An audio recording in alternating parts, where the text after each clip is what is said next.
Ko'pchilik erkaklar siyganda achish, chanoq sohasidagi og'riq yoki qo'l ustidagi og'riqlar bo'lganda o'zlariga prostatit kasalligini diagnoz qilib qo'yib olishadi va o'zboshimchalik bilan davolashni boshlashadi. Lekin har doim ham bu belgilar kuzatilishi prostatitning belgisi bo'lmasligi mumkin. Xo'sh, bu belgilar yana qanday kasalliklarda kuzatilishi mumkin? Buni hozir quyida ko'rib chiqamiz.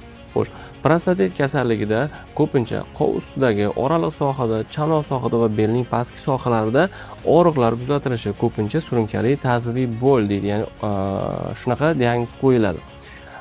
Va siyishning qiyillashi, achishish va siyib bo'lgandan keyin siydik tomchilab qolish belgilari ham kuzatilishi mumkin.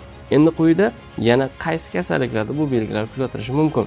Birinchisi, siydik yo'llari infeksiyasi. Siydik yo'llari infeksiyasida siyganda achishish, isitma va oraliq sohada og'riqlar kuzatilishi mumkin.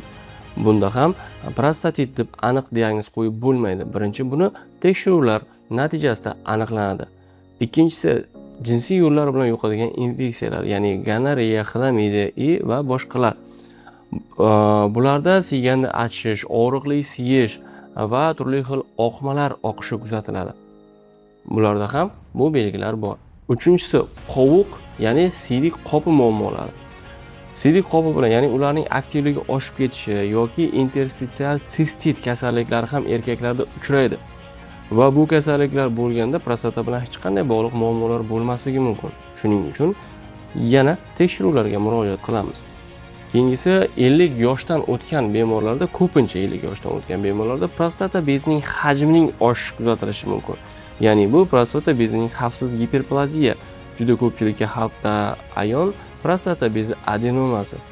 Aynan bularda oraliq sohada og'riqlar ham kuzatilishi mumkin. Siydik bosimining kamligi, siydik qolib ketishi, siydik tomchilashi kabi belgilar ham kuzatilishi mumkin. Xo'sh, qanday qilib tashxis qo'yiladi? Bu belgilar sizda kuzatilyaptimi? O'zboshimchalik bilan o'zingizga tashxis qo'yib, uni o'zboshimchalik bilan farmatsevtlar bilan maslahatlashgan holatda davolash tavsiya qilinmaydi. Buning uchun o'z sog'ligingiz uchun vrachga murojaat qiling, ya'ni urologga.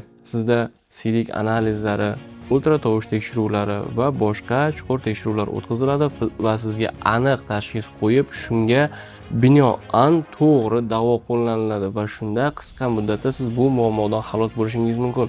O'zboshimchalik bilan internetlardan yoki bu qo'shningizdan so'rab davolanish sizda kasallikning og'ir asoratlariga sabab bo'lishi va o'zingizni qiynaganingiz qoladi.